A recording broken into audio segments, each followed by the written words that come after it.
Kenapa seperti itu? Karena orang yang biasanya mudah mengikuti itu masih muda-muda. Kalau sudah tua gengsinya gede, paling apa? Besar. Kenapa? Karena masa mengikuti anak muda begitu Pak. Karena kalau sudah tua berat untuk mengikuti masih orang yang masih apa?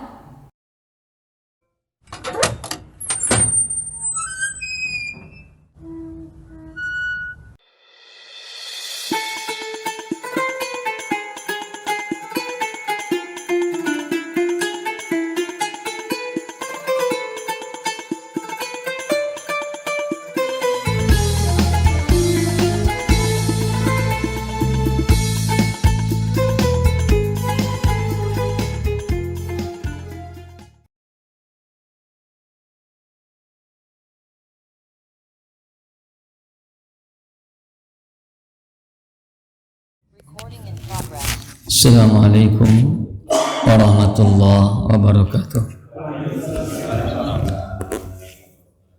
Alhamdulillahi rabbil alamin, hamdan katsiran thayyiban mubarakan fih kama yuhibbu rabbuna wa yarda. Asyhadu an la ilaha illallah wa asyhadu anna Muhammadan abduhu wa rasuluh. Allahumma salli wa sallim wa barik wa an'im ala rasulillah Muhammadin sallallahu alaihi wasallam wa ala alihi wa ashabihi wa man tabi'ahum bi ihsanin ila yaumiddin, amma ba'd. Bapak Ibu ikhwatul iman, a'azzani Allah wa iyyakum. Alhamdulillah, Allah Subhanahu wa taala masih memberi kesempatan kepada kita, masih memberikan kenikmatan kepada kita, nikmat-nikmat yang begitu besar, nikmat-nikmat yang begitu luas, di mana yang paling besar yang Allah berikan kepada kita adalah nikmat iman, nikmat Islam, nikmat taat, nikmat melaksanakan seluruh ibadah-ibadah kepada Allah Subhanahu wa taala. Karena ketika seseorang bisa melaksanakan ibadah kepada Allah Subhanahu wa taala, maka kelak akan diberikan oleh Allah taala nikmat yang begitu besar, nikmat yang begitu agung, yaitu nikmat surganya insyaallah. Mudah-mudahan kita semua termasuk orang-orang yang memperoleh surganya Allah Subhanahu wa taala insyaallah. Amin amin ya rabbal alamin. Bapak Ibu yang semoga Allah muliakan, sebagaimana biasa di kesempatan pagi hari ini kita coba membahas yang berkaitan dengan sirah Nabi sallallahu alaihi wasallam. Akan tetapi mungkin di kesempatan hari ini sebagaimana yang diminta oleh Pak DKM, khususnya Pak Latif, bahwa di pertemuan ini kita akan coba membahas yang berkaitan dengan kurban ala Nabi Sallallahu Alaihi Wasallam. Jadi bagaimana Nabi Sallallahu Alaihi Wasallam beliau melaksanakan kurban, ya, karena memang ada sangkut pautnya dengan ibadah yang akan kita jalani beberapa hari ke depan insyaallah, yaitu ibadah haji, ibadah kurban. Maka insyaallah di kesempatan pagi hari ini, subuh hari ini, kita akan coba membahas bagaimana kurban menurut Rasul sallallahu alaihi wasallam. Namun sebelumnya, kemarin juga Pak Latif bertanya yang berkaitan dengan materi sebelumnya, yaitu adalah tentang hadis qudsi. Jadi beliau bertanya, ya, saya coba bacakan pertanyaannya. Bismillahirrahmanirrahim. Ustadz, hadis qudsi itu wahyu Allah yang langsung disampaikan ke Rasul tanpa perantara. Apakah ada ayat-ayat di Al-Quran yang langsung disampaikan oleh Allah ke Rasul? Dan apakah perintah sholat saat Mi'raj disebut hadis qudsi? Mohon pencerahannya, kata beliau. Jadi bertanya tentang hadis qudsi, ya, dan wahyu dari Allah Subhanahu wa taala. Karena kemarin di pertemuan sebelumnya kita membahas yang berkaitan dengan wahyu, bagaimana cara wahyu turun. Ada berapa kemarin Bapak Ibu? Kata Syekh Sofiur Rahman Al-Mubarakpuri bahwasanya wahyu wahyu itu turun. Ada berapa Bapak Ibu? Ada 7 ya. 1, lupa lagi 2, hilap deui. Ya pokoknya ada berapa Pak?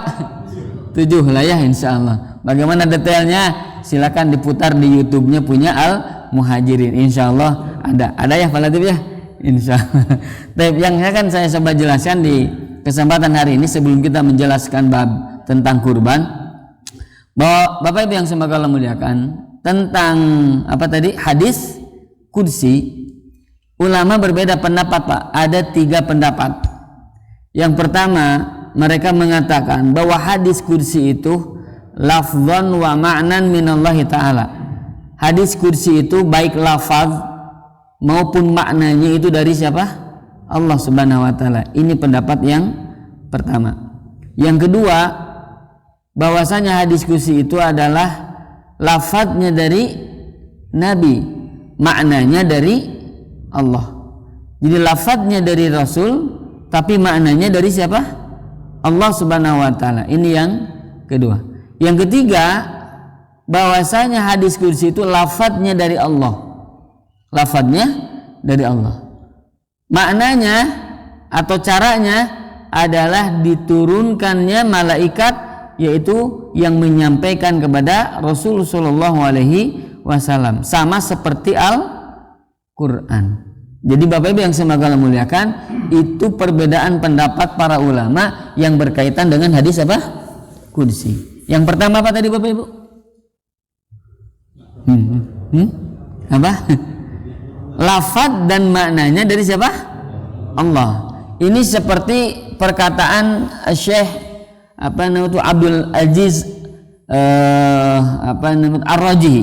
Kata beliau, yang disebut dengan al-hadis al-qudsi adalah kalamullah lafzan wa ma'nan. Lafzan wa ma'nan. Bahwasanya hadis qudsi itu secara lafaz dan maknanya dari siapa tadi? Allah Subhanahu wa taala. Lihada yaqulu Nabi sallallahu alaihi wasallam. Inilah ya, makanya Rasul sallallahu alaihi wasallam beliau selalu menyebutkan dalam hadis qudsi itu fima yarwi an rabbih. Beliau menyebutkan sebagaimana yang diriwayatkan dari Tuhannya. Jadi kalau Pak kita baca hadis, kadang di dalam hadis kursi itu yaqulun Nabi sallallahu alaihi wasallam fima yarwi an rabbih. Nabi sallallahu alaihi wasallam bersabda sebagaimana yang diriwayatkan dari siapa? Tuhannya. Nah, jadi artinya bahwasanya Allah Subhanahu wa taala langsung menyampaikan wahyu itu kepada siapa? Allah, tapi tidak berupa Al-Qur'an, tapi berupa apa? Hadis qudsi. Atau Nabi pernah menyampaikan qala Allah azza wa jalla, Allah Subhanahu wa taala, Allah azza wa jalla berfirman. Nah, Nabi SAW Pak langsung menyampaikan Allah Subhanahu wa taala berfirman. Artinya apa? Berarti lafadznya dari siapa? Dari Allah. Begitu. Jadi lafadz dan maknanya dari siapa? Allah Subhanahu wa taala. Karena Nabi itu tidak pernah berbohong. Nabi tidak pernah apa? Berdusta. Misalnya berkata si A, berkata si B, itu Nabi tidak akan pernah berdusta. Apalagi yang berdusta atas nama siapa? Allah. Tidak akan pernah, mungkin, mustahil. Nah, maka Bapak Ibu yang semoga Allah muliakan, yang pertama pendapat hadis kursi itu dari siapa? Allah, baik lafaz maupun apa Pak? Makna, gitu. Yang kedua Bapak Ibu yang semoga Allah muliakan, hadis kursi itu lafaznya dari siapa?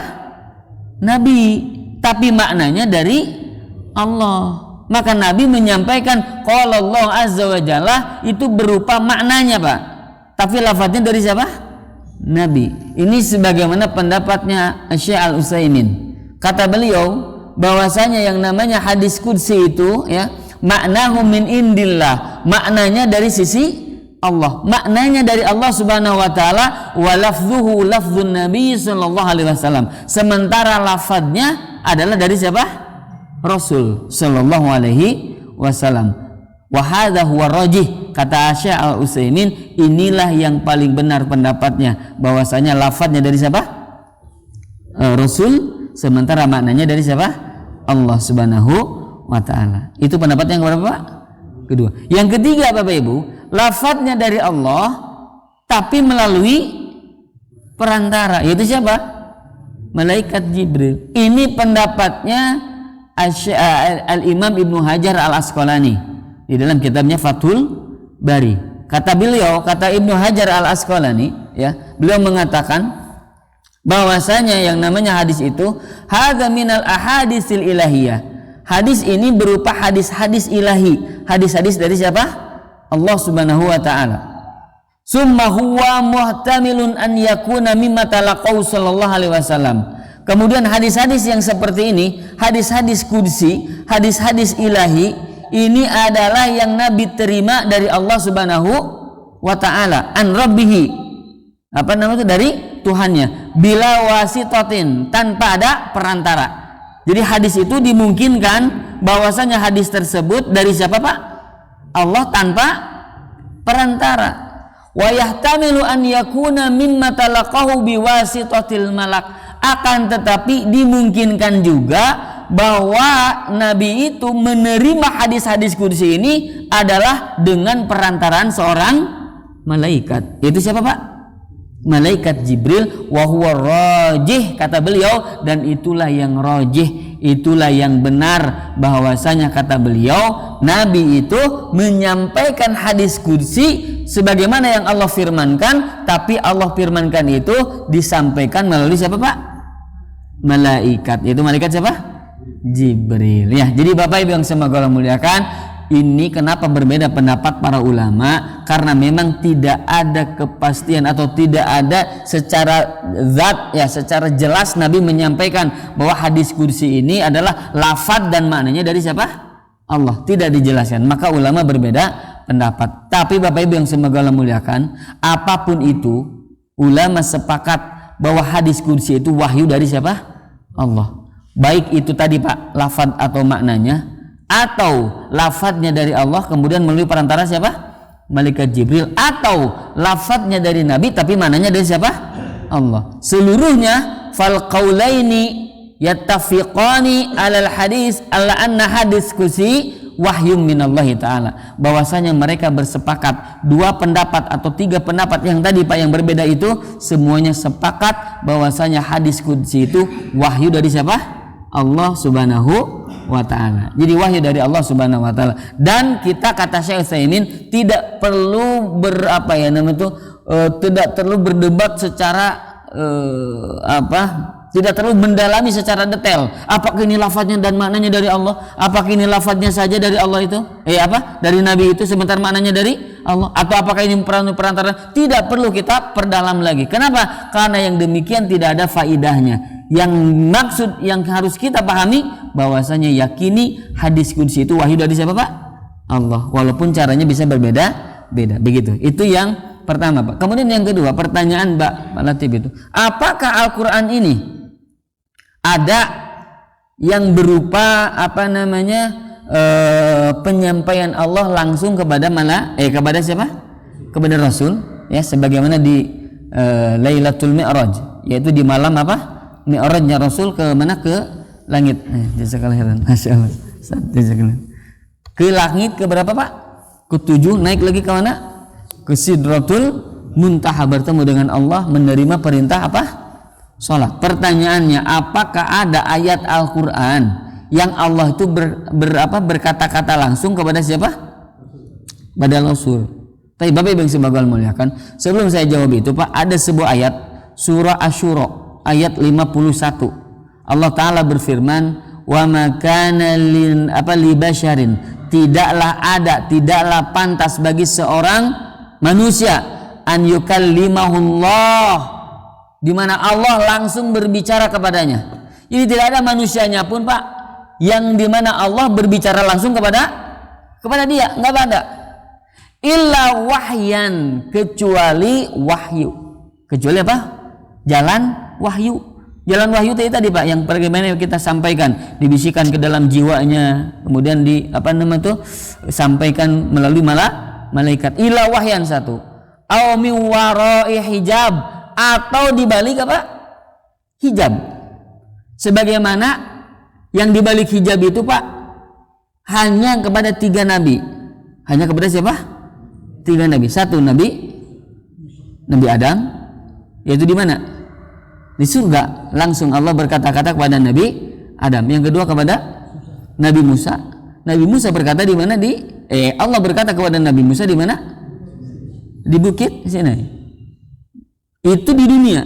Yang ketiga kepada siapa? Kepada Rasulullah Muhammad sallallahu alaihi wasallam. Di mana itu? Di Sidratul Muntaha, yaitu ketika menerima wahyu dari Allah berupa sholat berapa? 5 waktu. Di 3 nabi yang langsung berbicara Allah itu. Nabi Adam di surga, yang kedua siapa? Nabi Musa, yang ketiga Rasulullah SAW. Nah, 3-3-nya berbeda tempat, Pak. Satu Nabi Adam di mana tadi? Di surga. Yang kedua Rasulullah di mana?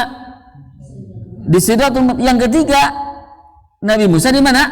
Di dunia. Ini Pak memiliki masing-masing keistimewaan, tapi yang paling istimewa adalah Rasulullah. Akan tetapi kenapa yang paling disebut Nabi Musa? Karena Nabi Musa berkata-kata dengan Allah di tempatnya beliau, yaitu di mana? Di kita. Di mana ini? Di dunia. Allah turun langsung ke mana? Ke dunia, menampakkan ke siapa, Pak? Falamma tajalla ala jabal, maka ketika Allah tampakkan bentuknya kepada apa? Kepada gunung, Pak. Jadi kan Allah siapa tuh Nabi Musa tuh ingin melihat siapa? Allah. Walamma jaa Musa, maka ketika Musa datang limiqatina, ke tempat miqat kami, kata Allah Subhanahu wa taala, wa kallamahu rabbuh, maka Tuhannya langsung berbicara kepadanya. Yaitu siapa maksudnya? Allah masuk berbicara kepada siapa? Kepada Nabi Musa. Qala, maka Nabi Musa berkata, Rabbi arini, ya Allah perlihatkan engkau kepadaku. Jadi Nabi Musa ingin melihat siapa, Pak? Allah. Perlihatkan engkau, perlihatkan. Andur ilaika, aku ingin melihatmu ya Rabb, gitu beliau. Kata siapa? Nabi Musa. Di mana sekali lagi, Pak? Di dunia atau di akhirat ini? Di dunia. Maka qala, kata Allah Subhanahu wa taala, firman Allah Subhanahu wa taala, lan tarani, kau tidak akan pernah mampu melihatku, walakin, akan tetapi, undur ilal jabal, lihatlah kemana, Pak? Ke gunung. Lihat dulu ke gunung, jangan langsung melihat aku, nggak akan kuat gitu. Kau tidak akan pernah bisa melihatku, tapi lihatlah kepada apa? Gunung, ilal jabal. Fa in istaqarra, maka ketika makanahu, ketika gunung itu tetap di tempatnya, fasaufa tarani, kau akan mampu melihatku. Jadi ketika nanti engkau melihat gunung, apabila gunung itu tetap seperti itu, maka engkau akan mampu melihatku. Maka Bapak Ibu yang semoga Allah muliakan, falamma tajalla rabbahu lil jabal, maka ketika Tuhannya, maksudnya siapa, Pak? Allah, menampakkan dirinya kemana, Pak? Ke gunung, maka kata Allah Subhanahu wa taala, ja'alahu dakkan, maka akhirnya Allah jadikan gunung itu apa, Pak? Menjelegur bush gitu, meletus, maka gunung itu hancur. Wa kharra Musa sa'iqan, kemudian akhirnya Musa itu tersungkur, Pak. Tersungkur langsung apa, Pak? Pingsan. Falamma afaqa. Kenapa pingsan, Bapak Ibu? Tong bolok gunung nu meletus, balon anu bitu, Pak, di hadapan kita langsung apa? Ngorenjak. Begitu kaget. Itu baru apa, Pak? Balon. Jangankan yang gunung, ban meletus di depan kita, pasti kita akan apa? Kagetnya minta ampun, bisa ngelepak, Pak. Betul ya, Pak? Apalagi ini apa, Pak? Gunung, Masya Allah, meledak begitu langsung apinya menggelegar, pasti akan apa, Pak? Tersungkur, akan pingsan. Maka itulah yang dilakukan oleh siapa? Nabi Musa. Maka ketika Nabi Musa melihat gunung itu hancur, maka akhirnya Nabi Musa pun apa? Tersungkur sujud, maka beliau mengatakan, subhanaka tubtu ilaik, ya Allah, Maha suci engkau, aku bertobat kepadamu. Karena ini sebuah apa? Kesalahan, meminta sesuatu yang tidak mungkin. Melihat siapa, Pak? Allah Subhanahu wa taala. Wa ana awwalul mu'minin, akulah orang yang pertama kali beriman kepada siapa? Kepada Allah. Kata siapa? Nabi Musa. Jadi Bapak Ibu yang semoga Allah muliakan, sekali lagi, tidak ada orangnya yang langsung melihat siapa, Pak? Allah. Hatta Rasulullah belum pernah. Hatta Nabi Adam nggak pernah melihat siapa, Pak? Allah. Maka yang ada adalah secara wahyu. Yang kedua, miwaroi hijab, di balik apa, Pak? Hijab, ya, yaitu dihalangi. Hijabnya itu apa, Pak? Cahaya. Hijabnya apa? cahaya. Jadi tidak mampu kita ini, atau bukan kita ya maksudnya para nabi pun tidak mampu melihat Allah karena hijabnya apa? Cahaya, tidak bisa melihat. Yang ketiga yang tadi Pak, au yursilu malakan, Allah mengutus seorang malaikat. Jadi cara wahyu itu yang ketiga. Nah pertanyaannya, apakah Allah Ta'ala langsung berbicara kepada Nabi Muhammad? Berbicara tidak Pak? Berbicara? Langsung berbicara, tapi tidak apa? Menampakkan diri. Tidak langsung berbicara dalam arti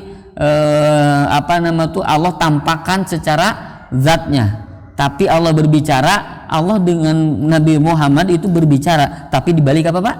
Hijab. Begitupun kepada Nabi Musa dibalik hijab. Kemudian Nabi Adam dibalik apa? Hijab. Seluruhnya dibalik hijab. Tidak langsung melihat Allah, tapi betul-betul Allah berbicara kepada mereka bertiga ya. Maka Bapak Ibu yang semoga Allah muliakan, pertanyaan selanjutnya, apakah ada ayat Al-Qur'an yang dimana Allah langsung memfirmankannya kepada siapa? Kepada Rasulullah. Jawaban kata para ulama, tidak ada ayat Al-Qur'an yang langsung Allah berkata-kata kepada siapa? Kepada Nabi Muhammad, kepada Rasulullah Shallallahu Alaihi Wasallam. Yang ada adalah hadis qudsi ya. Maka kata Nabi SAW ketika ketika Isra Mi'raj itu Pak, perintah apa Pak? Salatnya. Maka kata Allah, firman Allah Subhanahu wa taala, inni qad faradtu alaika, sungguh aku telah mewajibkan kepadamu, wa ala ummatika, dan juga kepada umatmu, khamsina salatan, 50 salat. Berapa kalau salat? 50. Kalau sekarang berapa Kak? 5. Sungguh aku telah mewajibkan kepadamu dan kepada umatmu 50 salat. Wal khamsu bi khamsin. Tapi 5 bandingannya 50. Maksudnya apa? 50 pahalanya 5 kali pelaksanaannya. Wa qad amdaitu faridati. Sungguh telah berlalulah kewajibanku, sudah tetap kewajibanku. Wa khafaftu an ibadi. Aku ringankan kepada hamba-hambaku. Nah, jadi ini firman siapa Pak? Allah, tapi bukan berbentuk apa? Al-Qur'an. Jadi tidak berbentuk apa? Al-Qur'an, tapi bentuknya apa? Hadis qudsi yang sebagaimana tadi disampaikan. Jadi pertanyaan, apakah ada Al-Qur'an itu yang langsung Allah berbicara kepada kepada siapa? Rasulullah? Tidak. Seluruhnya turun melalui malaikat Jibril. Tanzilum mir rabbil alamin. Turun kepada Muhammad melalui siapa? Dari Tuhan mereka, Tuhannya, yaitu Rabbul Alamin, yaitu dengan perantaraan siapa Pak? Malaikat Jibril ya. Jadi Bapak Ibu yang semoga Allah muliakan, itu mungkin banyak yang bisa disampaikan yang berkaitan dengan materi kemarin. Apakah hadis qudsi itu wahyu dari Allah? Wahyu dari Allah bukan Pak? Wahyu dari Allah? Wahyu dari Allah ya. Akan tetapi ya, masalahnya apakah itu lafaz dan makna dari Allah, itu wallahu a'lam. Yang penting kita yakini bahwa hadis qudsi itu wahyu dari siapa Pak? Allah Subhanahu wa taala. Kemudian yang kedua, bahwasanya Al-Qur'an ini tidak ada ayat yang langsung turun ya dari siapa? Allah, tapi melalui malaikat Jibril. Maka kalau yang mohon maaf, kalau yang saya yakini dari 3 pendapat ini, sebagian pendapatnya Al-Imam Ibnu Hajar Al-Asqalani, bahwa hadis qudsi itu firman Allah tapi melalui perantara siapa Pak? Malaikat. Melalui perantara siapa? Malaikat. Kecuali yaitu yang ketika langsung berkata-kata kepada Allah, yaitu Rasulullah, yaitu di mana Pak? Yang tadi di Isra Mi'raj itu langsung Allah berbicara ya. Wallahu alam. Demikian mungkin jawaban yang berkaitan dengan materi yang kemarin. Insyaallah di kesempatan kali ini kita akan coba membahas ya yang ada kaitannya dengan kurban ya, yaitu bagaimana Rasul berkurban. Pertama, yang beliau kurbankan itu hewannya musinnah Pak. Hewannya apa? Musinnah. Apa musinnah itu? Nanti kita baca ya. Nabi SAW beliau menyampaikan, la tazahu illa musinnah. Jangan kalian menyembelih, jangan kalian sembelih hewan kecuali hewan yang sudah musinnah. Illa an ya'sura alaikum, kecuali kalau itu sulit kalian peroleh. Fatadbahu jaza'ah minad dha'an, maka jika sulit sembelihlah domba jazaah. Nah, pertanyaannya apa itu musinnah? Nah, kata para ulama, yang namanya musinnah itu Bapak Ibu adalah ya setelah tanggal gigi apa? Serinya. Jadi apa nama tuh? Kullu masaqatat saniyatuhu minal hayawan. Jadi seluruh hewan-hewan ternak yang tanggal gigi apa? Serinya. Jamaknya itu sina atau sunyan ya. Kemudian bagaimana usianya? Ini langsung wa huwa minal ibil. Nah ini ya. Wa huwa minal ibil, yaitu kalau dia itu unta ini nih. Mana unta teh? Nah ini unta usianya ma'atama khamsatu awam, yaitu yang genap berusia berapa? 5 tahun, Pak. Jadi kalau unta 5 tahun. Kalau sapi genap berapa? 2 tahun. Jadi masuk tahun ke berapa? Ketiga. Itu sudah masuk saniyah biasanya. Sudah masuk musinnah. Kalau yang dalam gonam itu apa namanya itu? Kambing, domba ya. Itu yang genap 1 tahun. Ma'atamma haulan, yang sempurna berapa? 1 tahun. Jadi kalau unta atamma khamsata awam 5 tahun, berarti masuk tahun ke berapa? 6. Kalau sapi sudah genap berapa? 2 tahun, masuk tahun ke 3. Kalau domba kambing masuk tahun ke berapa? Kedua. Jadi sudah 1 tahun. Itu namanya hewan apa? Musinnah ya. Maka Bapak Ibu yang semoga Allah muliakan, di antara sunnah Pak, di antara sunnah dalam rangka menyembelih itu memilih hewannya sendiri. Jadi Bapak cari sendiri yang apa Pak? Yang bagus, kalau bisa yang mahal, kalau bisa, karena yang bagus itu pasti mahal gitu ya, enggak? Tapi nggak tahu juga ya. Jadi intinya Pak, harus memilih hewan yang apa? Bagus, semampu kita, sekemampuan kita. Nah, di antara yang sempurna hewan itu apabila sudah mencapai berapa? Musinnah usianya. Kalau kambing berapa tadi? 1 tahun lebih. Kalau sapi 2 tahun. Ya, 2 tahun sudah masuk tahun ke berapa? Ketiga ya. Kalau unta nggak akan ada di sini ya. Jadi tidak perlu cari ya. Jadi perlu yang dicari itu apa Pak? Kambing dan apa? Sapi gitu ya. Itu yang pertama. Yang kedua Bapak Ibu, tidak boleh cacat. Nah ini kenapa kita harus pilih sendiri? Karena kalau kita ngandelin pedagang, milihnya yang goreng begitu ya, yang biasa-biasa gitu, yang milihnya itu ya yang penting apa namanya itu cepat laku kan gitu ya. Maka harus pilih sendiri ya. Nah salah satu yang tidak boleh berkurban itu adalah yang cacat. Kata Rasul arbaun, ada 4, maksudnya 4 hewan Pak, 4 kelompok hewan, la tajuzu fid duhaya, tidak boleh kurban. Apa? Al-aura'u al-bayin auruha, yaitu al-aura, 1 buta. Ya, maksudnya matanya apa?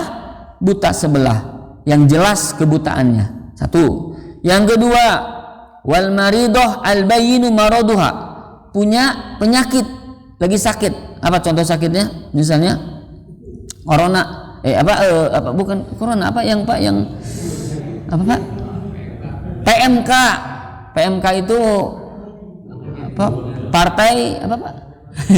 Penyakit mulut dan kuku. Penyakit mulut dan kuku ini kemarin, waktu tahun kemarin ya, tahun yang lalu. Kalau tahun sekarang mah ada juga ya. Pokoknya yang penyakit itu tidak boleh kita sembelih, yang jelas sakitnya. Kalau memang betul-betul tidak ada lagi, maka itu adalah darurat ya. Tapi kalau misalnya memang ada, jangan sampai ada yang apa? Berpenyakit begitu ya. Kenapa? Karena kalau sudah sakit membahayakan siapa Pak? Kita juga, bukan kita ya, seluruh apa? Warga menjadi terkena penyakit. Itu yang kedua. Kemudian yang ketiga, cacat yang tidak boleh, wal arja'ul bayyinu dhal'uha, yaitu yang pincang, jelas pincangnya. Jadi yang apa? Ya pincang. Yang kakinya apa Pak misalnya? Tergeleng apa misalnya? Setum gitu apa ya? Tergeleng mobil gitu ya, atau tergeleng apa? Motor sehingga akhirnya patah. Maka ketika pincang sudah sembelih langsung. Ada teman saya Pak, sapi yang sampai 700 kilo Pak. 700 kilo, sapinya gede-gede. Kemudian Pak ternyata bukan diadu, apa namanya tuh? Pak adu, Pak seret-seret. Akhirnya yang satu tuh jatuh Pak, karena gede mungkin tipalitak, akhirnya patah. Akhirnya apa? Patah, tidak bisa apa Pak? Berdiri. Akhirnya apa? Kata teman saya, akhirnya Pak, ayo kita sembelih aja. Disembelih, Masya Allah. Padahal harganya puluhan juta, 50 jutaan mungkin kurang lebih katanya, Masya Allah. Nah itu kenapa? Karena sudah apa Pak? Pincang, cacat kakinya, dan itu jangan dikurbankan, tidak sah kurbannya. Maka oleh kawan saya itu, karena dia faham gitu, ngerti gitu ya, nggak boleh jual yang apa? Cacat, disembelih saja, itu dijadikan apa? Sodakoh, Masya Allah. Emang teman sayanya ya kaya, kalau nggak kaya nggak mungkin disembelih seperti itu, dibagi-bagi gitu ya, minimal ya dijual apa namanya tuh, dagingnya kan gitu ya, lumayan itu, Masya Allah. Taib, itu ya yang ketiga. Yang keempat yang tidak boleh, wal kasiratul lati latunki, yaitu yang kurus sampai tidak berdaging, seolah-olah tidak apa punya daging, yang apa namanya tuh, yang peot gitu ya, Masya Allah. Itu mah bukan dikurbankan ya Pak, tapi dikasih dulu apa makanan yang banyak. Jangan dikurbankan orang yang hewan yang kurus. Jadi jangan berkurban dengan hewan yang sangat-sangat kurus. Jadi ada berapa Pak yang tidak boleh cacat? 1, yang cacat apanya? Buta matanya. Yang kedua, pincang. Yang sakit. 3, pincang. Yang keempat, kurus.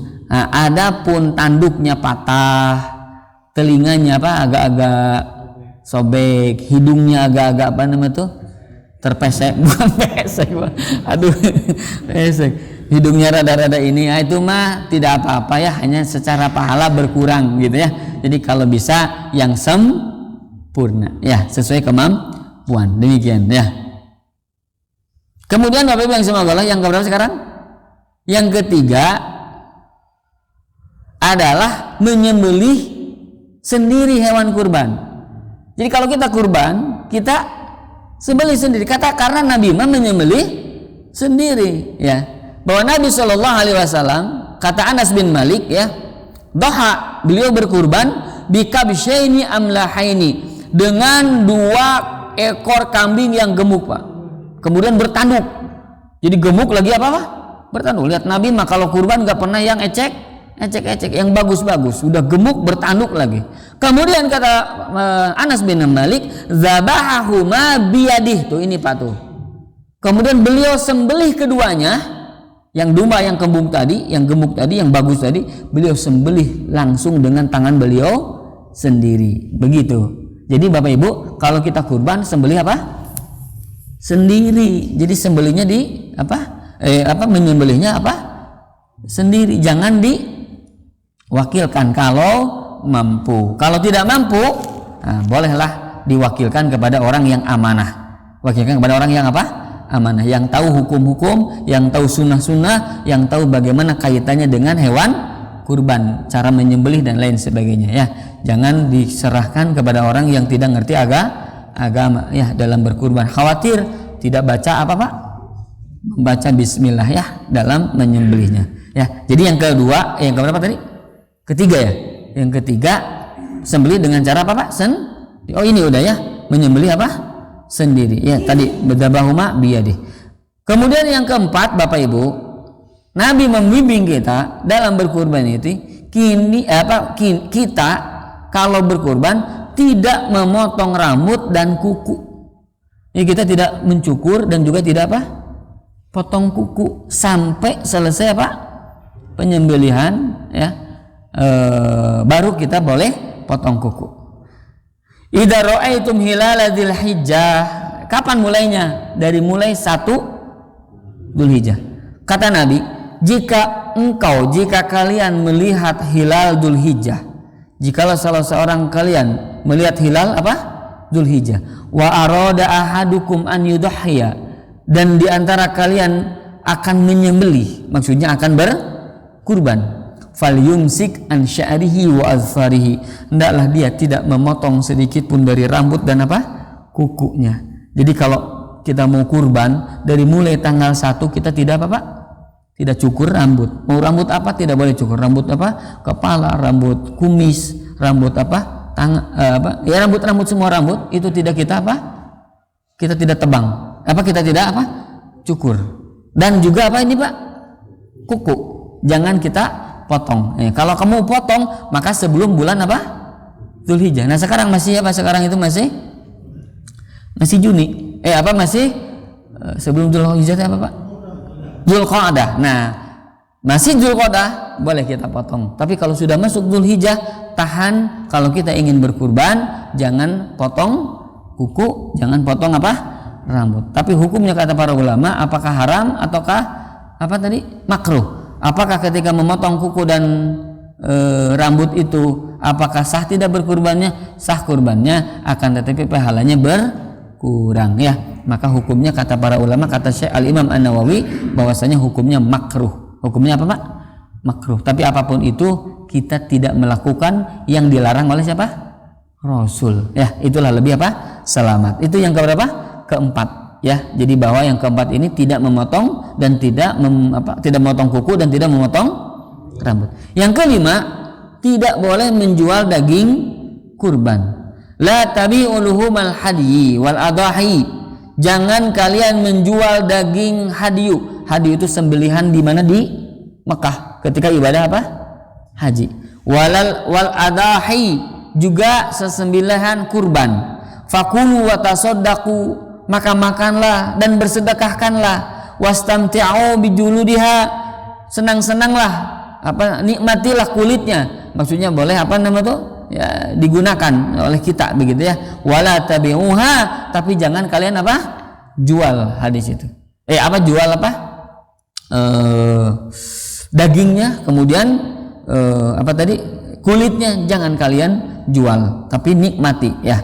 Nah, ini hadisnya lemah Pak. Akan tetapi para ulama sepakat kecuali Al-Imam Ibnu Taimiyah, Al-Imam Abu Hanifah, bahwasanya seluruh daging, seluruh yang ada di dalam hewan kurban itu tidak boleh dijual, sepakat kecuali Imam Abu Hanifah, beliau boleh menjualnya tapi hasil penjualnya disodakohkan. Itu kata Imam Abu Hanifah. Tapi seluruh ulama mengatakan tetap tidak boleh dijual ya, bagikan secara apa adanya ya. Maka Bapak Ibu tidak boleh, mohon maaf nih Pak ya, ketika kita berkurban atau ketika kita menjadi wakil pekurban, misalnya DKM begitu ya, maka kita tidak boleh menjual dagingnya itu, kecuali kalau sudah dibagikan. Misalnya begini, DKM sudah bagikan kepada si A, kepada si B nih, misalnya kulitnya kepada si A. Saya misalnya Pak, saya dapat kulit, apa yang saya lakukan? Boleh tidak saya jual?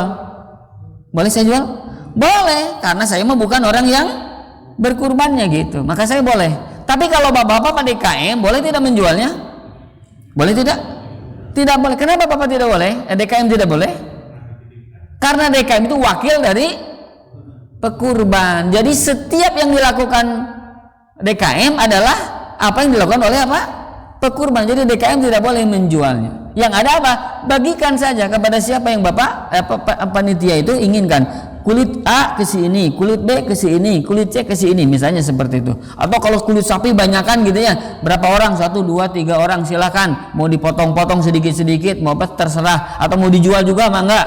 Nah, yang penting seluruhnya sudah dibagikan, begitu ya. Jadi jangan dijual kemudian hasil jualannya, mohon maaf ya, untuk masuk ke kas DKM. Nah, itu jangan dilakukan. Jadi jual saja, bagikan saja, kemudian itu boleh nanti dijual bagi orang yang memang membutuhkan. Bahkan ulama mengatakan tidak boleh kita menjual kurban walaupun kita mendapatkannya dari orang lain. Misalnya saya nih Pak, dapat kurban, tidak boleh dijual kecuali dalam keadaan fakir miskin yang lebih butuhkan lebih butuh kepada uang daripada kepada daging. Kan ada yang seperti itu Pak ya. Jadi pengen daripada kan saya ada dagingnya tapi nggak ada behasna kan gitunya. Mana daging noe di korokotan kan gitu ya. Maka butuh apa Pak? Butuh beras.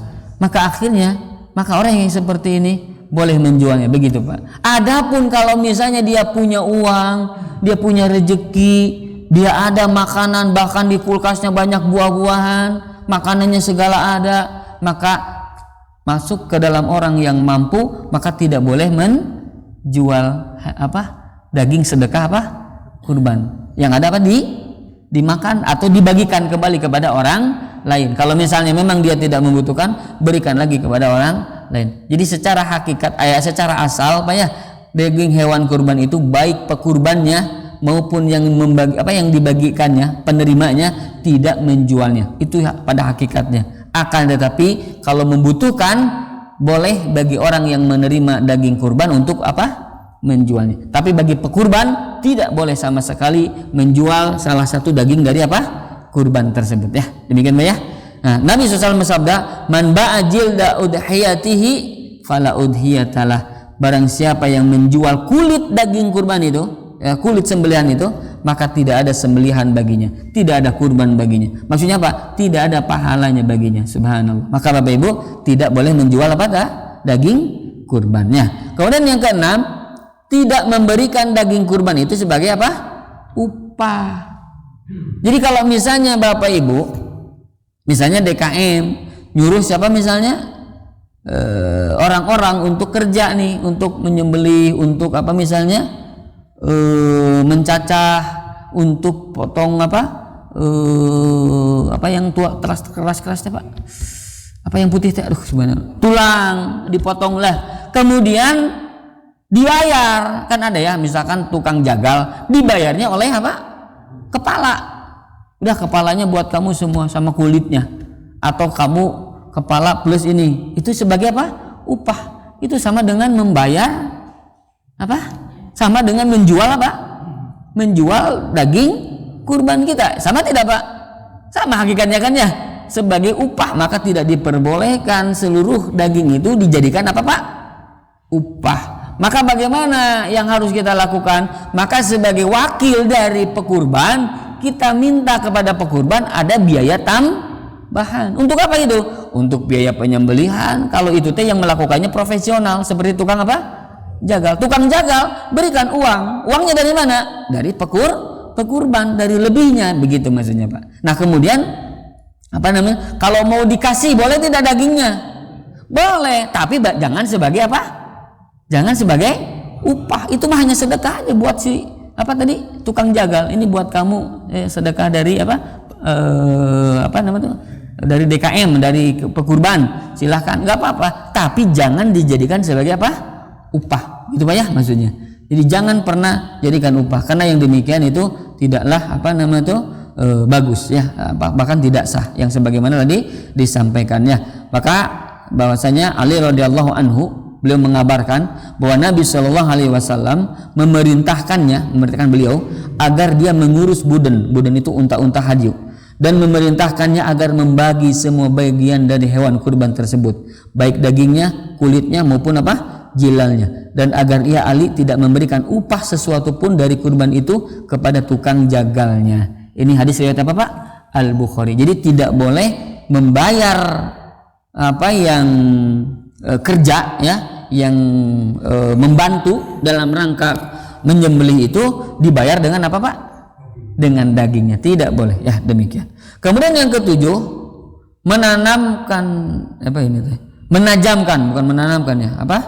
menajamkan pisau ketika akan menyembelih.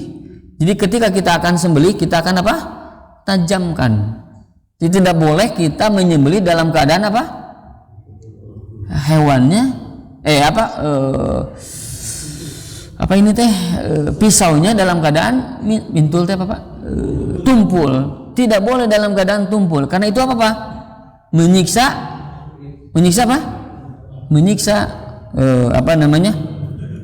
si hewan kurban. Kata Nabi SAW, innallaha katabal ihsana ala kulli syai'.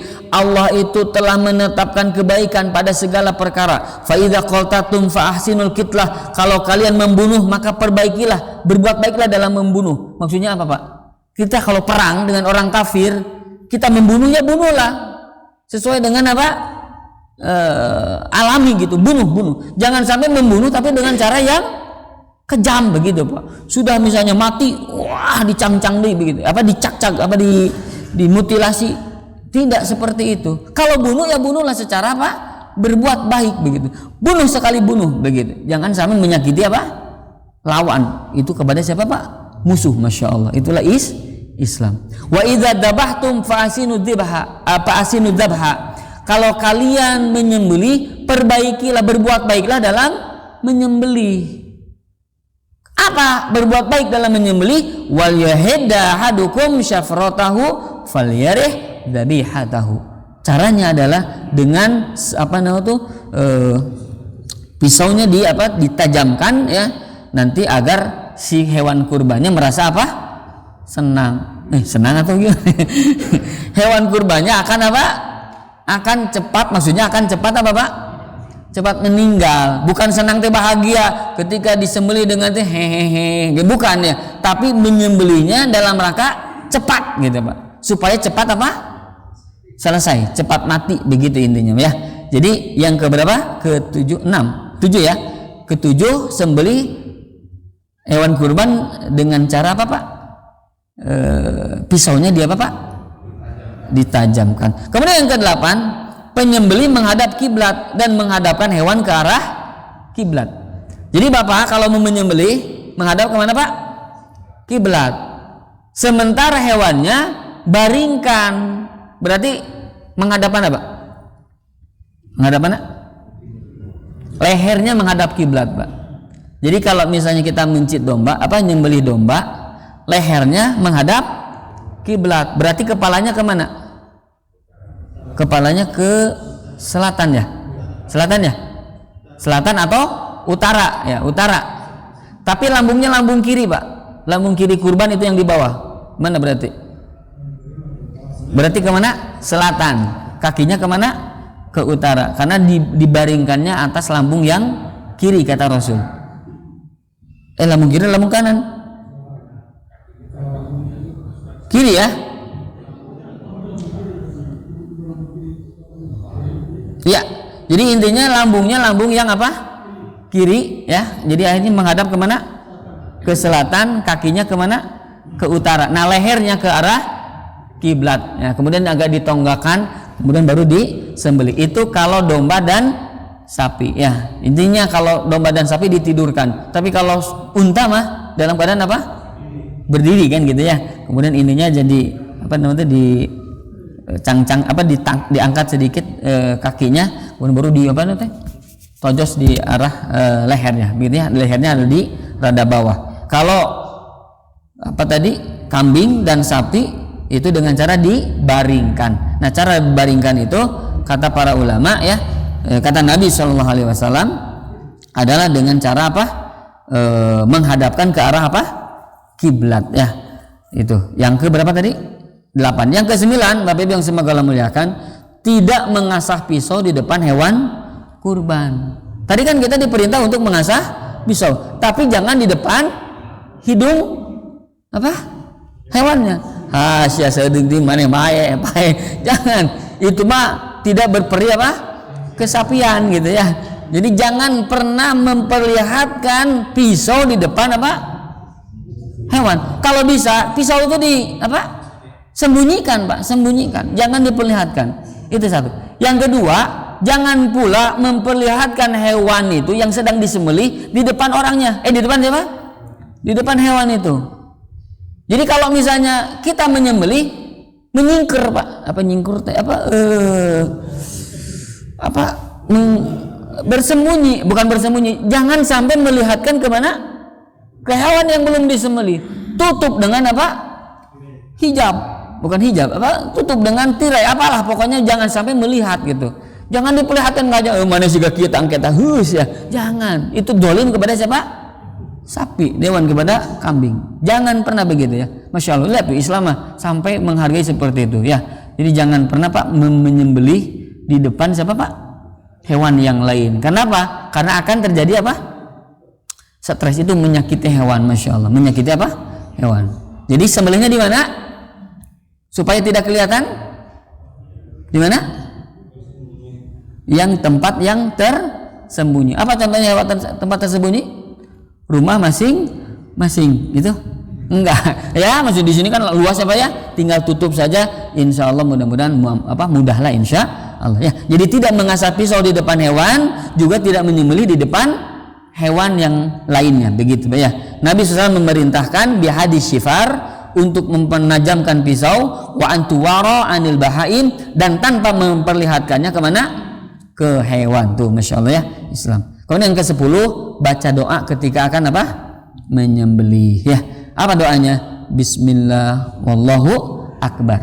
Bismillah wallahu akbar. Itu minimal. Kalau kesananya boleh hadza anni, inilah dariku ya Allah. Wa amman lam yudahhi min ummati. Ini mah Rasul khusus ya. Ini dariku ya Allah, dan dari orang-orang yang belum menyembelih dari umatku. Dari umatku yang belum menyembelih. Ini Nabi. Tapi kalau kita mah cukup ini. Allahumma inna hadza minka walaka. Bismillahi Allahu akbar. Allahumma inna hadza minka walaka. Ya Allah, ini adalah kurban darimu dan untukmu. Maksudnya apa Pak darimu Pak? Karena kita berkurban, rezekinya dari siapa? Dari Allah. Untuk Allah maksudnya apa? Maksudnya seluruhnya ibadah kita yang kita lakukan hanya untuk Allah. Tapi dagingnya untuk siapa? Untuk Allah bukan? Bukan. Lan yana lahumuha wala dimauha. Tidak akan pernah sampai kepada Allah. La yanalallaha lahumuha wala dimauha. Dagingnya lemaknya itu tidak akan sampai kepada Allah. Walakin yanaluhu taqwa minkum, akan tetapi yang sampai kepada Allah apa? Ketakwaannya. Jadi yang hanya kepadamu adalah ketakwaanmu ya Allah. Ketakwaanku ya Allah hanya untukmu. Begitu. Jadi Bapak Ibu yang semoga Allah muliakan, boleh bacanya begini. Bismillahi Allahu akbar atau Bismillahi wallahu akbar. Allahumma hadza minka walaka. Ya Allah, ini darimu dan hanya untukmu. Kurban ini darimu dan untukmu. Hadza anni, inilah dariku. Itu kalau kita sendiri yang nyembelihnya. Tapi kalau kita jadi wakil, maka kita sebutkan, ya Allah, hadza an fulanin, ini dari si fulan. Misalnya saya menyembelih yang punya Pak Latif, hadza an Sayyid Latif, ini dari Pak Latif. Begitu. Taqabbal minhu, terimalah darinya. Begitu Pak ya. Jadi bismillahi Allahu akbar. Allahumma hadza minka walaka. Allahumma hadza anni. Itu kalau kita sendiri. Atau an fulanin, dari siapa sih? Si fulan ya. Boleh itu mah dengan bahasa kita juga, dengan bahasa Indonesia. Yang bahasa Arabnya yang mana Pak? Yang ini nih. Bismillahi wallahu akbar. Ya Allah, ini kurban dari Bapak Anu, terima ya Allah. Ini darimu dan untukmu. Langsung Bismillahi Allahu akbar. Demikian pun boleh ya. Jadi yang lainnya bahasa Indonesia, tapi yang ini bahasa Arab sebagaimana yang ini, karena ini ibadah. Bismillahi Allahu akbar ya.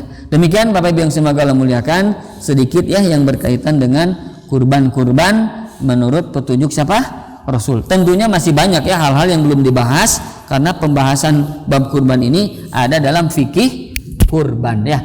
Tadi saya tidak menyampaikan pendapat-pendapat para ulama dan lain sebagainya yang rinci tentang kurban ya, hanya bagaimana Nabi SAW secara umum beliau berkurban ya. Demikian Bapak Ibu yang semoga Allah muliakan yang bisa disampaikan. Sebelum ditutup, apa ada yang ingin disampaikan, ditanyakan atau dikomentari? Falyatafadhal maskura ya. Mangga. Ya mangga Pak. Iya Pak. Sepertujuh Pak. Ya gimana Pak? Oh iya. Jadi boleh berkurban sapi atau unta berserikat dengan beberapa orang ya. Maksimal berapa? 7 orang. Maksimal itu 7 orang. Boleh gak 3 orang? Boleh. 5 orang? Boleh. Hanya maksimal berapa? 7 orang. Baik sapi maupun apa? Unta. Ada keterangannya ya di dalam sebuah hadis bahwasanya Jabir bin Abdullah kalau tidak salah, ada seorang sahabat, beliau menyampaikan, kami dulu berkurban unta atau sapi itu berserikat berapa? Maksimal 7 orang. Jadi boleh hukumnya berserikat 7 orang. Pertanyaannya, mana yang lebih utama? Apakah satu sapi dengan 7 orang ataukah satu domba untuk 1 orang? Maka yang lebih baik adalah satu sapi untuk 1 orang. Ya. Oh jelas itu. Yang paling baik adalah di antara kalau satu-satu ya jelas ya, satu unta, satu sapi, satu kambing, itu yang lebih baik. Tapi kalau berserikat satu kambing 7 orang sapi atau 7 orang unta, maka yang lebih baik 1 ekor kambing. Itu yang lebih afdol ya, daripada berapa? 7 sapi oleh 7 ekor 7 orang untuk 1 ekor sapi. Nah, itu lebih baik 1 ekor kambing. Akan tetapi ini dikembalikan kepada pekurban, karena kan nanti gini Pak, orang yang berkurban itu menikmati dagingnya, sunnahnya ambil. Oh ya, salah satu lupa Pak, salah satu sunnah Rasul itu kambingnya itu hewan kurban itu dimakan oleh kita sebagai tanda syukur kita. Jangan merasa oh enggak lah, saya mah nggak butuh loba daging mah. Jangan, justru itu keberkahan kita ketika kita menyembelih, dagingnya kita ambil, jangan banyak-banyak 30 kilo ini insyaallah nanti DKM makan murka ya gitu. Jadi hanya ya sepertiganya itu maksimal, sepertiganya ya, hanya berapalah mungkin sebagian lah kita ambil untuk menikmati hewan kurban, rasa syukur kita kepada siapa? Allah, ambil. Nah kan kadang kita itu tidak suka daging kambing ya kan ya, pengennya daging sapi. Nah, maka boleh tidak Ustaz, saya mah pengennya sapi, udah nggak apa-apa, silakan kurban dengan sapi yang berserikat berapa tadi? 7 ekor 7 orang ekor 7 orang 7 orang ya, 7 orang untuk berserikat 1 ekor sapi. Nah, maka boleh yang seperti itu ya, karena memang mungkin kita mah tidak suka tadi Pak? Kambing, yang sukanya sapi ya. Demikian Pak ya. Jadi boleh untuk berkorban 7 orang berserikat dalam 1 ekor sapi ya. Demikian Pak. Wallah. Ya, boleh Pak, mangga Pak. Mohon maaf yang di Zoom belum saya tanya ya, karena ada yang bertanya dulu. Misalkan ada seorang ibu yang berani menyembelih, apakah boleh enggak gitu? Itu yang pertama. Yang kedua, waktu menyembelih ada waktu-waktu tertentu enggak atau kapan saja? Karena terpaksa tengah malam misalkan menyembelih, boleh enggak gitu ya? Karena terpaksa misalkan gitu ya. Atau ada waktu-waktu tertentu gitu. Kemudian yang ketiga, korban ini harus atas nama perorangan, atau misalkan begini, contohnya ada suatu keluarga yang jumlah keluarganya 4 orang, anak, istri, suami dan sebagainya, atau lebih dari 7 orang. Saya mah menyembelih ini aja kurban 1 sapi untuk 1 keluarga gitu, atau harus disebutkan si A si B nya atau gimana gitu ya. Demikian Ustaz, ada 3 pertanyaan. Makasih. Masya Allah. Baik, barakallahu fikum, jazakallahu khairan. Masya Allah, sangat bagus pertanyaannya. Yaitu Bapak bertanya nomor 1 apa tadi Pak? Oh ya, perempuan. Bagaimana perempuan ketika beliau atau mereka akan kurban? Kan tadi disunahkan menyembelih sendiri. Pak, maksudnya menyembelih sendiri itu adalah bagi laki-laki, maupun adapun perempuan kata Rasul, ya Fatimah, dalam riwayat yang lain, ya Aisyah, wahai Aisyah, ishadi, saksikanlah. Nah, jadi artinya perempuan mah hanya melihat, menyaksikan, kemudian berdoa gitu kan. Ketika disembelih maka yang bersangkutan, yang berkurban itu, perempuan itu, akhwat tadi, ibu-ibu tadi, berdoa kepada Allah, ya Allah, ini kurban dariku, ya Allah, terimalah. Begitu. Jadi tidak langsung menyembelih ya, mentang-mentang tanagana gede gitu, kusayo kusolangan. Jangan. Kalau perempuan mah oleh siapa Pak? Oleh Bapak. Kata Pak Arif, singsatkan, jangan Pak ya. Artinya perempuan sekali lagi hanya tadi Pak? Hanya menyaksikan ya. Bagi adapun yang menyembelih siapa? Laki-laki. Itu satu.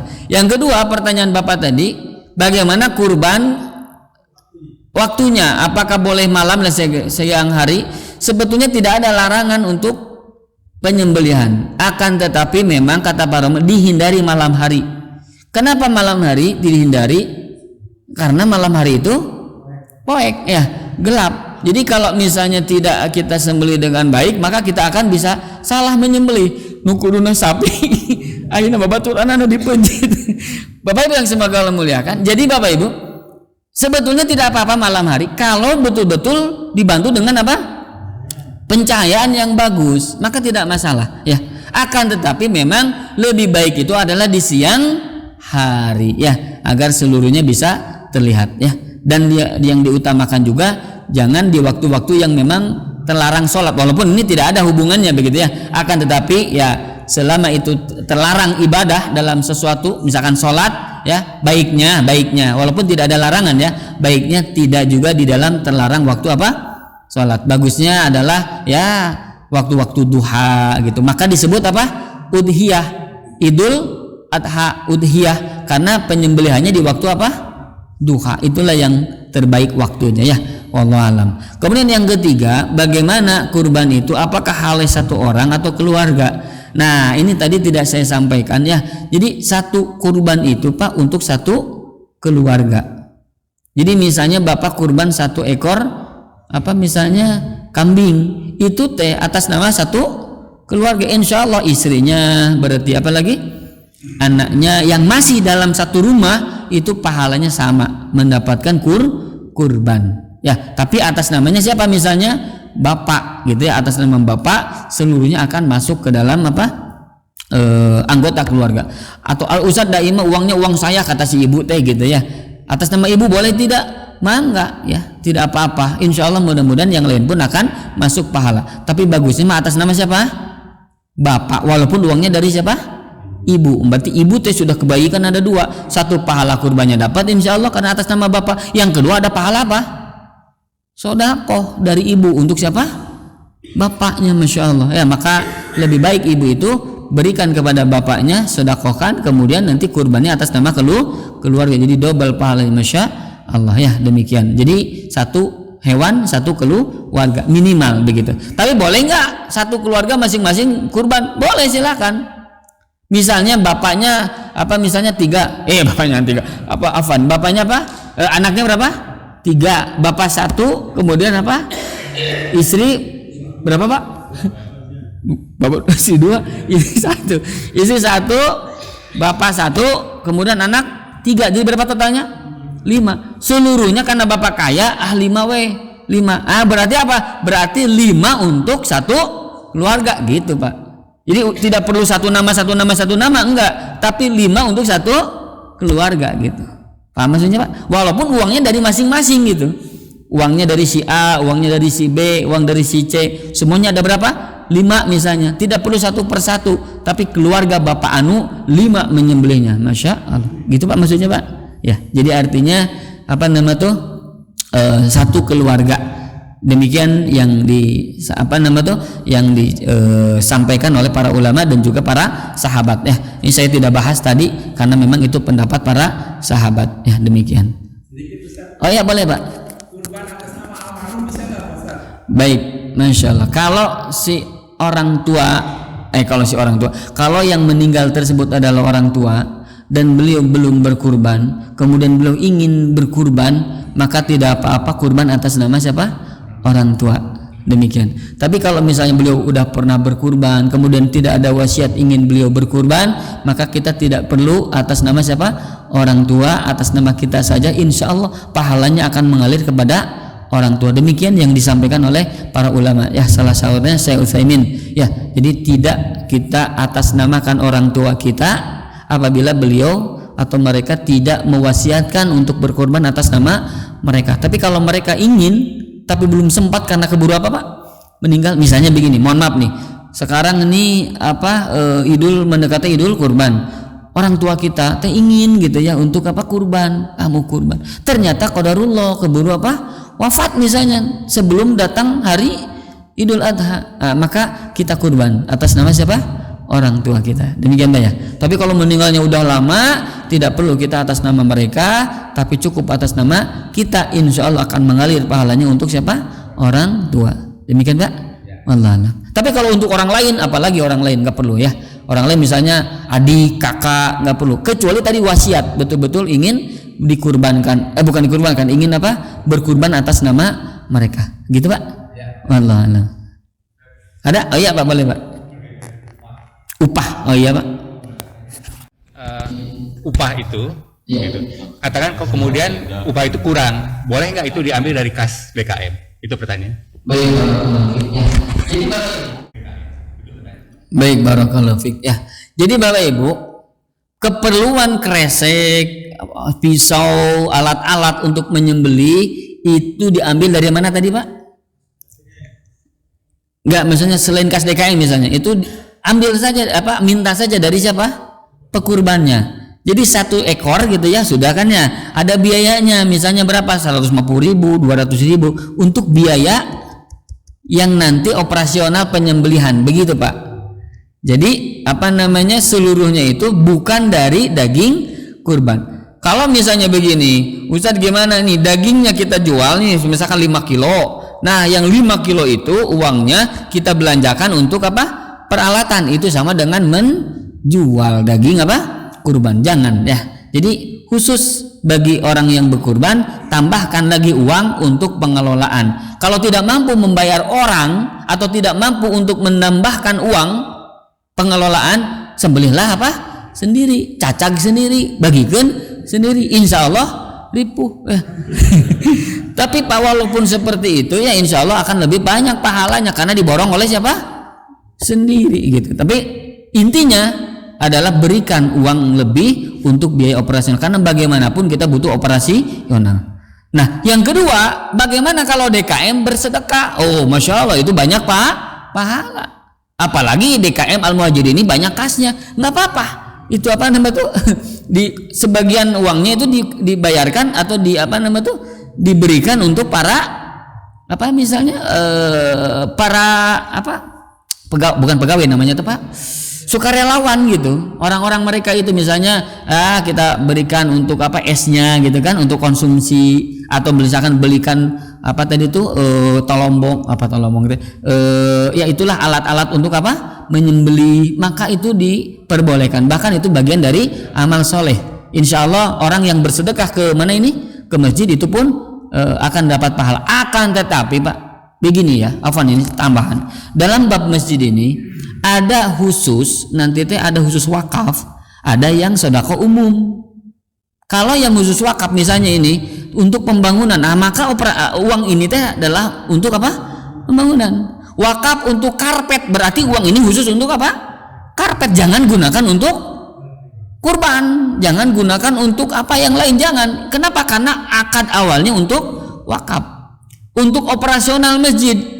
Maka itu adalah untuk operasional masjid khusus wakaf. Tapi kalau infaknya secara umum, infak masjid gitu ya, untuk segala kegiatan masjid, nah itu maka diperbolehkan. Untuk kegiatan ini, kegiatan itu diperbolehkan. Tapi kalau khusus wakaf, itu dananya jangan diganggu gugat ya. Kalau untuk pembelian AC ya berarti untuk AC itu mah. Untuk ini tadi? Karpet ya karpet. Untuk misalkan masjid butuh infokus misalnya begitu ya, maka dibuka itu donasi. Nah uang-uang yang masuk itu khusus untuk infokus itu mah gitu. Kecuali nanti kalau lebih, sampaikan lagi ke jemaah, ini ada lebihnya, bagaimana kalau kita berikan lagi kepada kas umum begitu ya. Jadi masukkan ke kas umum begitu Pak. Jadi kalau wakaf itu jangan diganggu gugat, jangan dimasukkan ke operasional yang lain. Demikian Pak. Wallahu a'lam. Ya boleh Pak.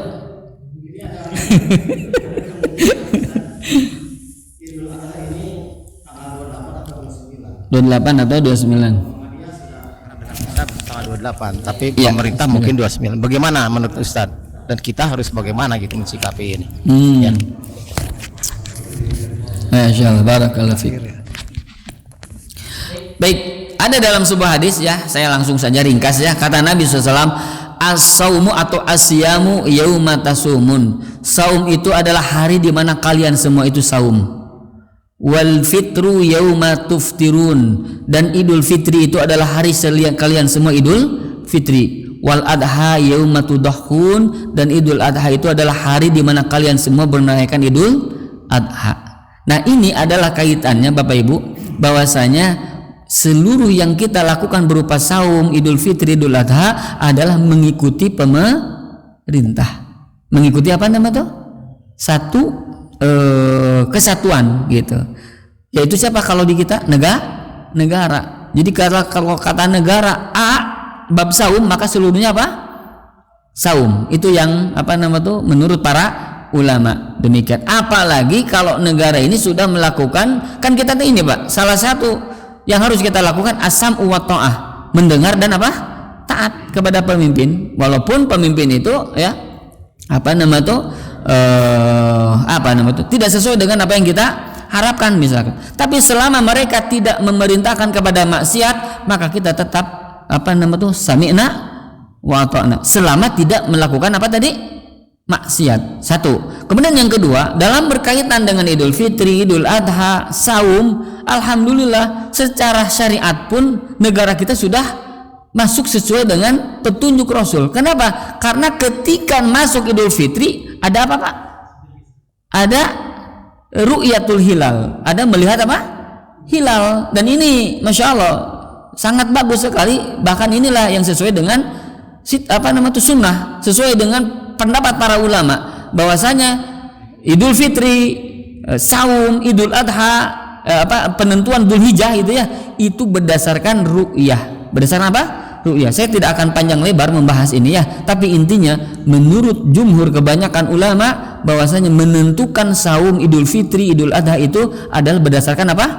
Ru'yah. Dan alhamdulillahnya negara kita ini berdasarkan apa? Ru'yah. Walaupun gabungannya ru'yah dan apa? Hisab. Masya Allah, ini bagus sekali.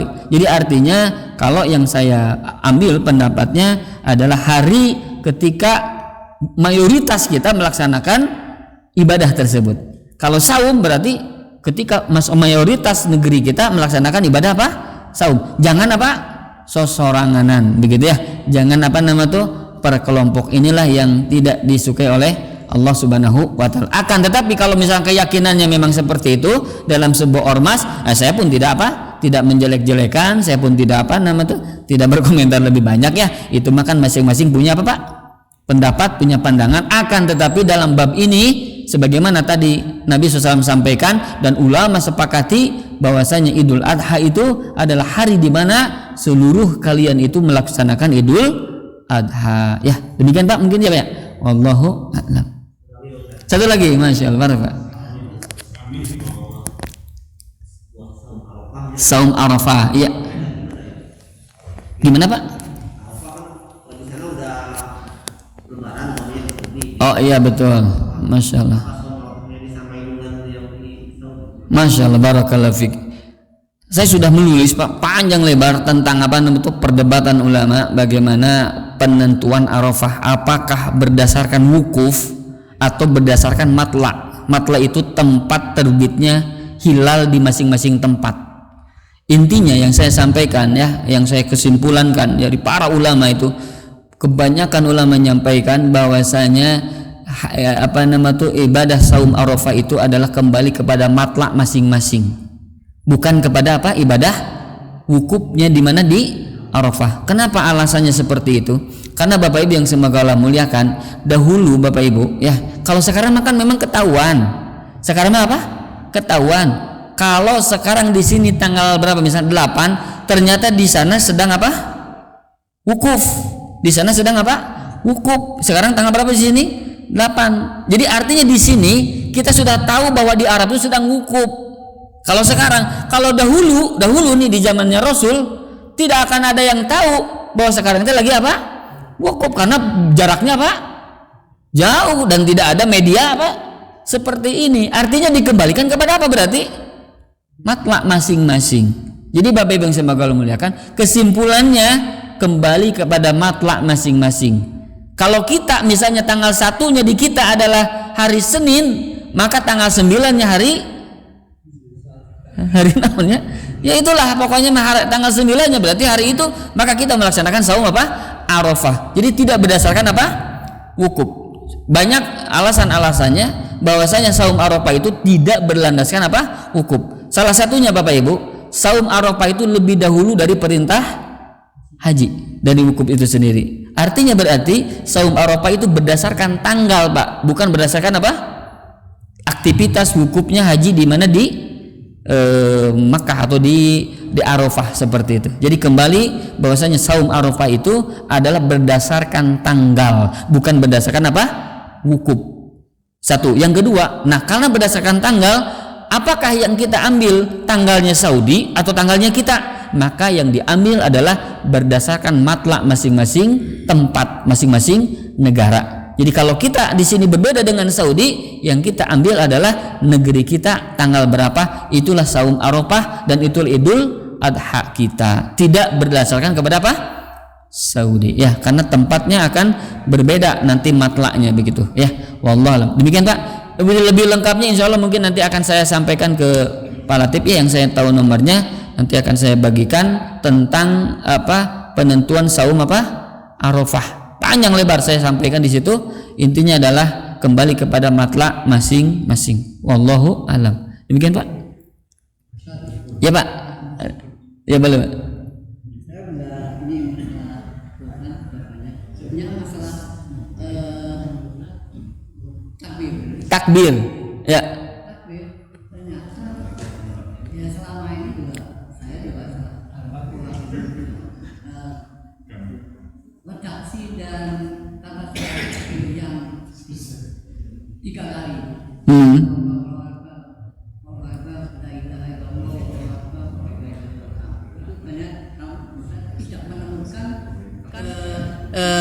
Nasnya gitu.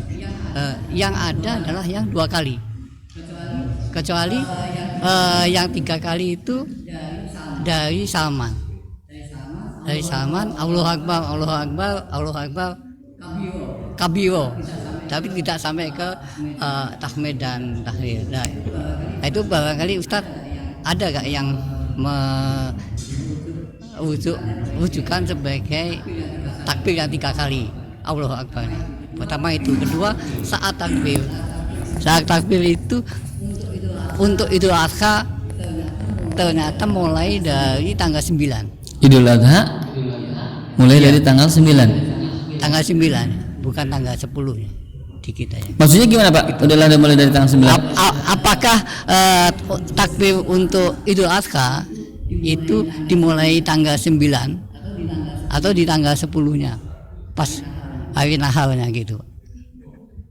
Gitu Pak. Bisa ketahui baik, ya? barakallah. Iya. Ya. Makasih. Sama-sama. Baik, Masya Allah. Pertama tentang redaksi takbir. Kan ada Allahu Akbar, Allahu Akbar, Allahu Akbar. La ilaha. Ada berapa? 3 kali. Ada yang Allahu Akbar, Allahu Akbar. La ilaha illallah. Baik, saya sampaikan Bapak Ibu bahwasanya redaksi takbir itu tidak ada yang letterleks yang langsung Nabi ajarkan. Jadi redaksi takbir itu adalah berdasarkan para sahabat. Nah, kadang sahabat-sahabat itu berbeda-beda dalam apa? Mengucapkan apa tadi? Takbir. Ya, memang yang riwayat yang paling kuat, yang kuat itu adalah ada riwayat dari sahabat yang berapa kali? 2 kali. Allahu Akbar, Allahu Akbar. La ilaha illallah, wallahu akbar. Itu. Nah, akan tetapi ya kata para ulama, redaksi takbir itu adalah apa lafaz-lafaz yang mengagungkan, apa lafaz-lafaz yang maknanya itu mengagungkan Allah. Jadi lafaz-lafaz yang mengagungkan Allah. Makanya ada yang berbeda, misalkan Allahu akbar kabira walhamdulillahi katsira dan lain sebagainya. Jadi ada lafaz-lafaz yang memang tidak Allahu akbar, Allahu akbar, Allahu akbar, la ilaha illallah, wallahu akbar, Allahu akbar walillahil hamd. Akan tetapi intinya adalah mengagungkan siapa? Allah Subhanahu wa taala. Maka dalam bab ini kata para ulama, ini babun wasi, bab yang luas. Bab yang luas itu apa? Boleh yang tadi 2 maupun yang berapa? 3. Jadi tidak harus yang berapa tadi? 2. Saya dulu memang salah satu pendapat saya itu adalah khusus yang berapa Pak? 2. Karena yang paling kuatnya memang yang 2. Akan tetapi ternyata banyak lafaz-lafaz takbir yang lain yang boleh diucapkan yang kita belum pernah mendengar. Saya lupa lagi Pak lafaz-lafaz yang disampaikan oleh para ulama ini. Artinya lafaz-lafaz itu tidak seperti lafaz-lafaz ketika kita sholat. Kalau ketika kita sholat Allahu Akbar, kita apa yang namanya sedekap gitu ya, bacaannya ini. Ketika ruku bacaannya ini, itu masuk kepada ibadah mahdhah, ibadah yang betul-betul sudah ditentukan oleh siapa? Rasul. Adapun dalam bab takbir itu redaksinya tidak ditentukan oleh siapa? Rasul. Nah, maka para sahabat mengucapkan takbir itu ada yang berbeda-beda begitu. Dan para ulama pun mengucapkan takbir ada yang berbeda-beda. Artinya kembali kepada makna yang pertama, makna yang makna yang dituju yaitu takbirullah, mengagungkan Allah. Lafadznya maka dipersilakan, akan tetapi kebanyakan yaitu Allahu Akbar, Allahu Akbar, boleh 2 kali maupun berapa kali? 3 kali. Itu bab wasi, bab yang luas, boleh melaksanakannya 2 atau berapa tadi? 3 ya. Wallahu alam. Itu Pak ya. Nah, satu lagi berkaitan dengan ya. Itu kan tetap itu ijma sahabat yang tetap yang 3 itu hanya sama. Yang kalau dari ijma sahabat. Yang kedua tadi saat takbir. Oh iya, baik. Tapi kembali saya tadi sampaikan ya. Di sini Pak tidak ada ijma. Tidak ada ijma sahabat dalam bab lafaz takbir. Beda ya Pak ya, kalau kita mengacam ijma itu berarti seluruh sahabat itu sepakat. Ali, Abu Bakar, Utsman, seluruhnya sepakat, dan ini tidak ada ijma dari sahabat bahwasanya takbir lafaznya berapa kali? 2 kali. La ijma'a fi. Tidak ada ijma di dalamnya, itu Pak. Jadi artinya dalam bab ini sahabat pun berbeda pendapat. Begitu maksudnya. Ibnu Umar berkeliling ke pasar Pak, itu mengucapkan 3 kali. Allahu Akbar, Allahu Akbar, Allahu Akbar. Jadi artinya ini dikembalikan kepada ya kita misalnya mau berapa? 2 kali mangga, 3 kali mangga. Tapi memang dulu saya menyampaikan 2 kali karena yang paling redaksi yang paling kuat itu dari berapa? 2 kali. Demikian ya. Tapi kalau 3 pun insya Allah tidak menjadi sebuah kesalahan ya. Demikian. Bahkan di mana itu? Masjidil Haram, di Masjid Nabawi, lafadznya berapa? 3. Sementara di sana seluruhnya ulama. Di situ semuanya para ulama. Tidak mungkin ulama tidak tahu, insya Allah. Demikian ya. Jadi artinya kembali kepada makna adalah untuk mengagungkan siapa tadi Pak?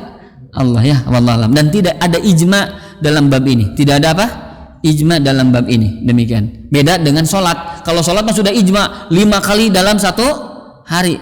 Bahwasanya takbir dulu, kemudian ruku, kemudian sujud, itu ijma itu. Bahkan bukan ijma sahabat, ijma seluruh umat. Demikian. Nah, kemudian yang kedua bab waktu. Kapan waktunya? Waktunya itu untuk Idul Adha itu adalah ketika awal pertama 10 Dzulhijjah, bukan tanggal 9. Jadi 10 Dzulhijjah itu mulainya kapan Pak? Malam, ya kan ya? Ba'da maghrib. Nah, itulah mulai 10 Dzulhijjah. Nah, maksudnya mulai 10 Dzulhijjah itu takbir secara menyeluruh. Nah, adapun Idul Fitri awal mula takbir itu adalah ketika ketika akan pergi kemana? Ke musola atau ke lapangan ya, yang kita takbir. Jadi tidak di malam hari. Walaupun ada yang di malam hari begitu ya, itu silakan saja ya. Akan tetapi yang sunnahnya adalah ketika di lapangan atau akan menuju lapangan kalau Idul Fitri. Sementara kalau Idul Adha dari mulai tanggal 10 awal di malam hari sampai tanggal berapa? Sampai tanggal tasrik, yaumut tasrik itu. Boleh silakan. Nah, tapi kalau Idul Fitri hanya sampai selesai sholat Idul Fitri, tidak sampai 3 hari. Nah, kadang ya mohon maaf ya, sebagian imam tidak tahu ini, sehingga ketika Idul Fitri pas sholat asarnya juga Allahu Akbar Allah, karena melihatnya kepada Idul Adha. Kalau Idul Adha silakan selama 3 hari itu kita bertakbir di ayyamut tasyrik. Adapun Idul Fitri tidak takbir kecuali hanya ketika sholat di mana? Di lapangan. Setelah selesai tidak ada lagi takbir. Tapi kalau Idul Adha ada takbir lagi sampai ayyamut tasyrik. Demikian Pak ya. Wallahu alam. Mungkin itu saja mungkin ya Pak ya. Sampai maghrib saja? Boleh bangga Pak. Saya mau pulang dulu tapi jazakumullah khairan, barakallahu fikum. Mudah-mudahan jadi amal soleh, kebaikan bagi kita semua, dan mudah-mudahan Allah istiqomahkan kita dalam kebaikannya. Mohon maaf bapak-bapak yang ada di di dunia gaib, di dunia maya ya, di Zoom. Mohon maaf tidak bisa ada pertanyaan karena di sini qadarullah banyak yang bertanya. Mudah-mudahan di lain waktu kita bertemu lagi dan kita bisa sama-sama melaksanakan ibadah kita berupa majelis taklim insyaallah. Mudah-mudahan Allah istiqomahkan insyaallah. Amin ya rabbal alamin. Aqulu qouli hadza wa astaghfirullah li wa lakum. Subhanakallahumma bihamdik asyhadu an la ilaha illa anta astaghfiruka wa atubu ilaik. Assalamualaikum warahmatullahi wabarakatuh.